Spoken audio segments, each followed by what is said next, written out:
শোষণ করে চলেছে আর মুনাফা লুটে চলেছে। কাকাবাবু, কাকাবাবু, আপনার সঙ্গে দেখা করতে কে যেন এসছেন। লোকটাকে একেবারে পাঠানদের মতো দেখতে গো। ওকে চুপে চুপে তোমরা পেছনের দরজা দিয়ে নিয়ে এসো, কেউ যেন বুঝতে না পারে।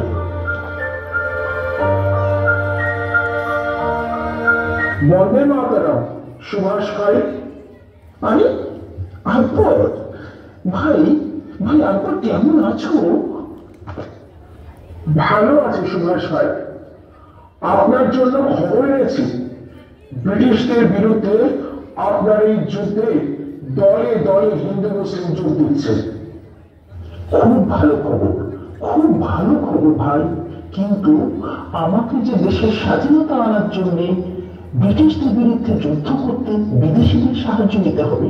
আমাকে জার্মানি যেতে হবে, জাপানে যেতে হবে। জার্মানি ও জাপান? যুদ্ধনীতি আকবর, যুদ্ধনীতি। জার্মানি আর জাপান, বুঝলে, জার্মানি আর জাপান ভারতের শত্রু, আর শত্রুর সঙ্গে আমাদের বন্ধু। কোন দেশ তো আর বসে বসে স্বাধীনতা পেতে পারে না, কি বলো? ব্রিটিশরা তো দেশটাকে ছিন্ন ভিন্ন করে দিল, বিবাদ বাঁধিয়ে ফুটি ফাটা করে দিল। সেটাই তো ধর্ম, সেটাই তো ধর্ম ভাই আকবর। যাই হোক, তোমাকে আমি যেটা আনতে বলেছিলাম, যে পোশাকটি, সেটা কি তুমি এনেছ? এনেছি সুভাষ, এসো আমার সঙ্গে।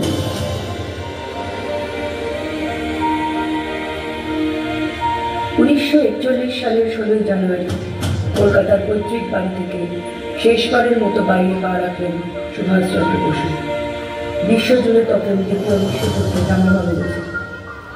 শিশির বসুর গাড়ি চেপে মোহাম্মদ জিয়াউদ্দিনের বেশে পাড়ি দিলেন নাজি শাসিত জার্মানির দিকে। সেখান থেকে জাপানে এসে পৌঁছালেন রাসবিহারী বসুর ডাকে। বন্ধুরা, আপনারা জানেন আমরা ব্রিটিশদের বিরুদ্ধে লড়াই করার জন্য আজাদ হিন্দ ফৌজ তৈরি করেছি। আমরা দেশের উদ্দেশ্যে নিবেদিত প্রাণ সৈনিক। আজও আমাদের একমাত্র লক্ষ্য সম্পূর্ণ স্বাধীনতা। এই লক্ষ্যকে পাখির চোখ করে আমি আজাদ হিন্দ ফৌজের দায়িত্ব সুভাষচন্দ্র বসুকে দিলাম। তিনি ভারত মাতার বীর পুত্র। আসুন তাকে আমরা স্বাগত জানাই। বলুন বন্দে মাতরম, বন্দে মাতরম। এক সৈনিকের প্রতি আরেক সৈনিকের শত শত প্রণাম। এই দায়িত্ব আমি কাঁধে তুলে নিলাম। কিন্তু শুধু ছেলেরা নয়, মেয়েরাও থাকবে এই যুদ্ধে। মেয়েদের এই ফৌজের নাম হবে ঝাঁসি রানী ফৌজ, যার নেতৃত্ব দেবেন শ্রীমতী লক্ষ্মী সাইগল।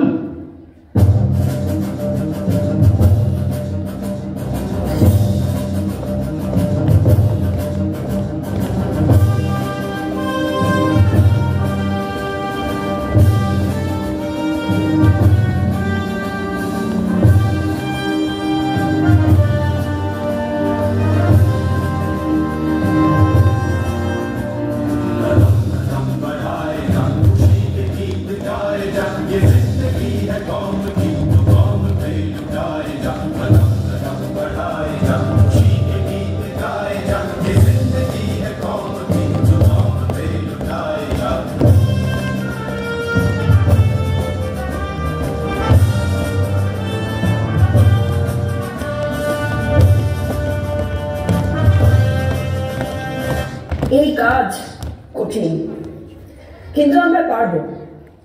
ভারতের 38 কোটি জনগণের জীবনের দিব্যি এই স্বাধীনতা আমরা ছিনিয়ে আনবই আনব। এই স্বাধীনতা যুদ্ধে আমরা একসাথে লড়ব। আমাদের শ্বাস স্পন্দনে একটাই সুর বাজুক, জয় হিন্দ, জয় হিন্দ। বলুন সকলে, জয় হিন্দ। কিন্তু ভারতের ভাগ্য ললাটে অন্য কাহিনী লেখা ছিল। কোহিমার যুদ্ধে ব্রিটেনের কাছে জাপান হেরে গেল। আজাদ হিন্দ বাহিনী ছত্রভঙ্গ হয়ে গেল। আর নেতাজি নেতাজি কোথায় গেলেন? কি করলেন তিনি? নতুন পথে ভাবতে হবে লক্ষ্মী, নতুন পথে ভাবতে হবে। আমার স্পষ্ট ধারণা, রাশিয়ায় গেলে নতুন পথ পাওয়া যাবে। আমি খুব শীঘ্রই মাঞ্চুরিয়া হয়ে রাশিয়া যাব। আপনাকে প্রণাম। আমার একটাই জিজ্ঞাসা, আপনার এই অদম্য সাহসের অনুপ্রেরণা কে? একটা ছবি লক্ষ্মী, একটা ছবি। না না, ছবি নয়, আগুন আগুন। হ্যাঁ, সব বলছি আমি। আমি তখন 11 বছর, রেফারেন্স স্কুল, 11ই আগস্ট। আমি খুঁজে বেড়াচ্ছি একটা ছবি। কি সেই ছবি? ব্রিটিশ সরকার যে ছবি নিষিদ্ধ করেছে, ভারতবাসীর ঘরে ঘরে যে ছবি থাকবে না, কি সেই ব্যক্তি, কে সেই ছবি? হ্যাঁ, দেশের কনিষ্ঠতম শহীদ, যিনি ফাঁসির দড়ি হাসি মুখে গলায় পড়েছিলেন। কে নেতাজি? শহীদ ক্ষুদিরাম বসু? হ্যাঁ লক্ষ্মী, তুমি ঠিক বলেছ, শহীদ ক্ষুদিরাম। যে আগুনে আমি আমার বুকের পাঁজর জ্বালিয়ে নিয়ে একলা চলার মন্ত্রে দীক্ষা নিয়েছি, তোমাদের কাছে আমার অনুরোধ, সেই আগুন, সেই অগ্নিশিখা দিকে দিকে ছড়িয়ে দিও। আগামী প্রজন্ম সেই আগুন বয়ে নিয়ে যাবে। ওই ওই শোনো সেই গান, একবার বিদায় দে মা, ঘুরে আসি, হাসি হাসি করবো হাসি, দেখবে ভারতবাসী।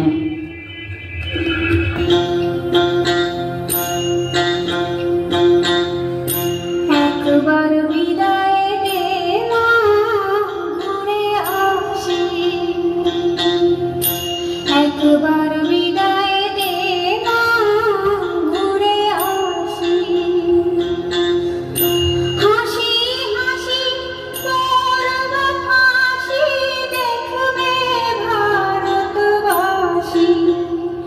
আমি হাসি হাসি করব ফাঁসি, দেখবে ভারতবাসী। একবার বিদায় দে মা, ঘুরে আসি।